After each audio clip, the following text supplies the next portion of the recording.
Bonjour à tous, je vous retrouve aujourd'hui pour vous parler d'un châle que j'ai designé dans le cadre du bac option tricot. Il s'agit du châle que j'ai appelé un dimanche à Versailles.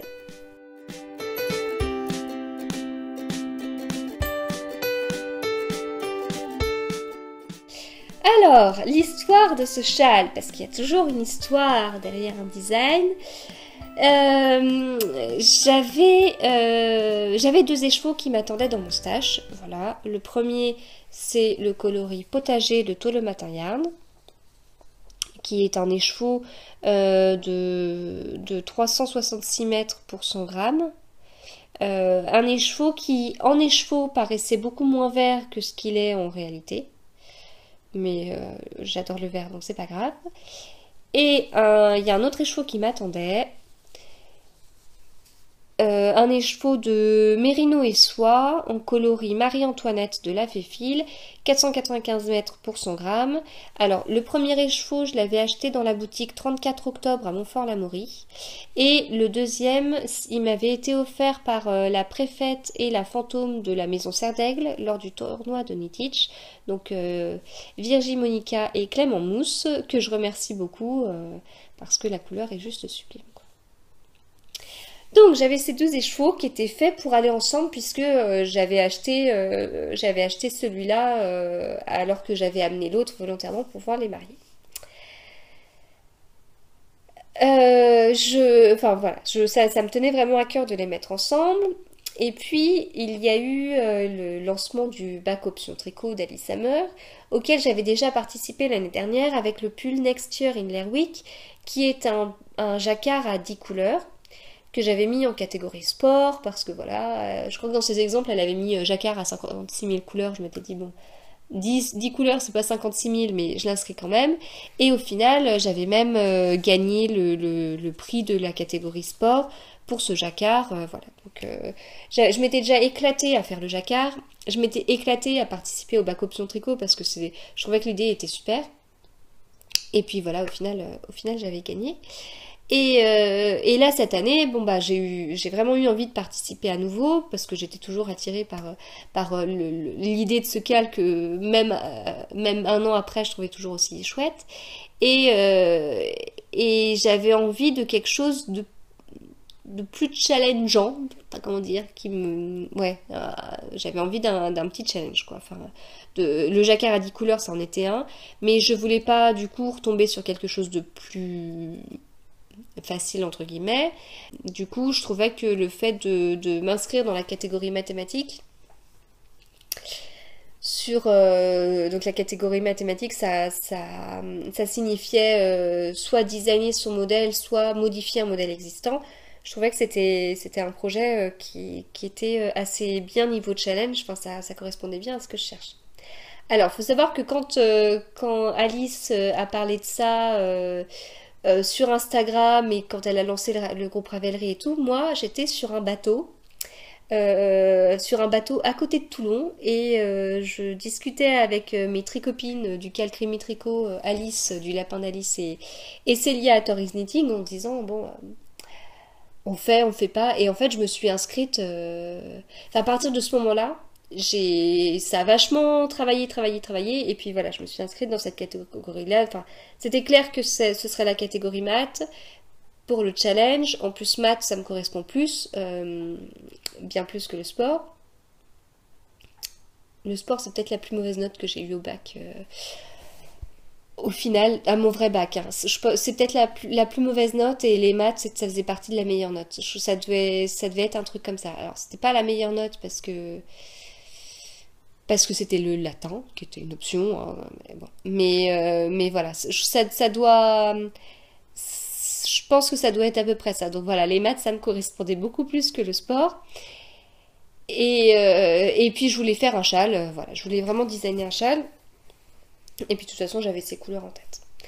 Donc après, quand j'ai commencé à prendre un peu les infos à droite à gauche, à réfléchir à ce que je voulais, à me poser et compagnie, que j'ai sorti mes écheveaux, j'ai réalisé qu'en fait les noms collaient trop bien ensemble parce que coloris potager et coloris Marie-Antoinette, nous avec mon mari et mes enfants on se balade souvent dans les jardins du château de Versailles, enfin vraiment le parc quoi au sens large.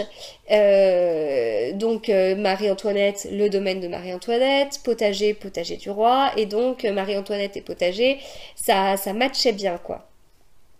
Voilà, donc pour moi c'était encore plus. C'est des signes, hein, enfin c'est des signes. C'est des signes pour ceux qui veulent. Enfin, qui ont l'impression qu'il y a un signe. Donc moi j'avais l'impression qu'il y avait un signe, mais je me suis dit, ça veut dire que ça va encore plus ensemble. Donc voilà, puis j'ai commencé un peu à réfléchir, à faire mon petit truc. J'ai commencé le coloris potager étant un coloris qui était déjà bien bariolé. Je voulais quelque chose de discret. Donc du coup j'ai fait un point mousse avec des jetés. Voilà, donc quelque chose d'hyper simple pour essayer de mettre le plus en valeur possible le coloris potager. Et pour le coloris Marie-Antoinette, qui était un coloris beaucoup plus lisible, beaucoup plus uni, je voulais quelque chose de très compliqué. Enfin, de très compliqué visuellement, hein, pas forcément à faire, mais je voulais une dentelle assez compliquée. Et du coup, dentelle assez compliquée, ça avait un petit côté royal. Et donc voilà, au final, je vais vous montrer sur une plus grande section. Voilà. Alors, les difficultés que j'ai eues avec ce châle, déjà j'avais choisi une dentelle au début qui était pas bien parce qu'elle était faite avec des torsades et que les torsades resserraient ma partie dentelle. Donc ça allait pas. Et en fait, je vous l'ai dit et je m'en suis rendu compte dès le début que ça faisait 366 mètres pour 100 grammes et là on est à 495 mètres pour 100 grammes, ce qui fait que c'était deux fils qui avaient une grosseur totalement différente. Et moi au début quand je m'en suis rendu compte, je me suis dit, bah en fait c'est bien parce que je voulais faire, et c'est ce que j'ai fait au final, je voulais faire une partie mousse, une partie dentelle, puis mousse, dentelle, puis mousse, dentelle, puis mousse, dentelle. Et donc forcément, la dentelle mange plus de laine et je faisais mes parties paires sur la dentelle et mes parties impaires sur du point mousse. Ce qui fait qu'au total, mon point mousse serait beaucoup moins utilisé que ma partie dentelle, puisque sur cette partie-là, ne serait-ce que même si ça et ça c'était en point mousse, étant donné que là j'ai moins de mailles que là ça mange moins de laine qu'ici. Et en plus comme c'est en dentelle, c'est encore plus amplifié. Donc avoir 366 mètres et 495 mètres, ça collait bien quoi. Enfin voilà. Donc moi je m'étais arrêtée là, je m'étais dit c'est bien, allez encore un signe, ça colle encore mieux. Sauf qu'en fait il aurait fallu que je raisonne tout de suite en épaisseur de fil. Donc si j'ai 366 mètres pour 100 grammes avec ce fil-là, c'est qu'il est plus épais que ce fil-là. Et comme moi, je voulais vraiment avoir mes sections qui s'enchaînaient, j'avais pas envie d'avoir quelque chose qui soit pas droit, quoi. Et au début, c'était pas droit. C'était pas droit. Et la solution que j'ai trouvée, c'est que j'ai tricoté mon point mousse en 3,5 et ma dentelle en 3,75. Alors le petit bout est tellement fin qu'on voit pas trop, mais voilà. Bon, il est très large, enfin très long, enfin je sais pas, de la pointe jusque là, il est très grand. Donc pour le blocage, ça n'a pas été évident. J'avais même pas assez de mes peignes de blocage. Voilà.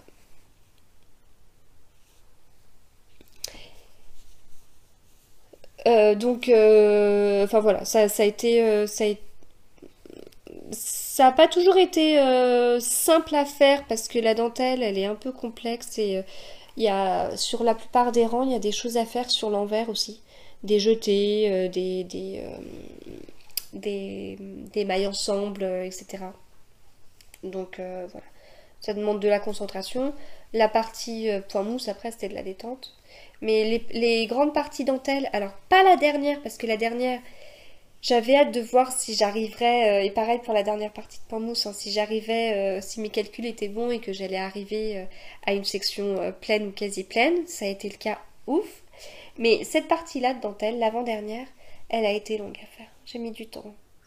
J'ai mis du temps parce que j'avais pas mal de mailles et puis j'étais pas assez proche de la fin pour être motivée sur proche de la ligne d'arrivée, quoi. Voilà. Alors au final, eh bien, j'ai gagné dans la partie, dans la catégorie maths. J'étais très très contente et très étonnée en fait. Euh, Voilà. Et du coup, j'ai fait un article sur mon blog il y a quelques jours, enfin oui, un petit peu plus même. Et on m'a notamment demandé si je comptais sortir le design. Pour l'instant, c'est pas prévu. J'ai bien tous les diagrammes de chaque partie. Même pour ça, j'ai fait un diagramme. Voilà, j'ai un diagramme pour chaque partie. Après, il faut savoir que j'ai quand même fait ce châle pour ces écheveaux, donc pour ce métrage très particulier quand même. On voit surtout des écheveaux de 366 mètres ou de 400 mètres, mais des écheveaux de 495 c'est moins fréquent. Donc voilà, j'ai surtout fait ça pour ces écheveaux-là. Et après, si jamais un jour je suis motivée pour le sortir, je ferai tester je le ferai tester pour être sûr que j'ai bien moi les toutes dernières versions et tout ça, quoi. Voilà, voilà. Bon, bah du coup, vous savez tout sur mon châle un dimanche à Versailles. Eh bien, je vous souhaite bon tricot et je vous dis à la prochaine fois.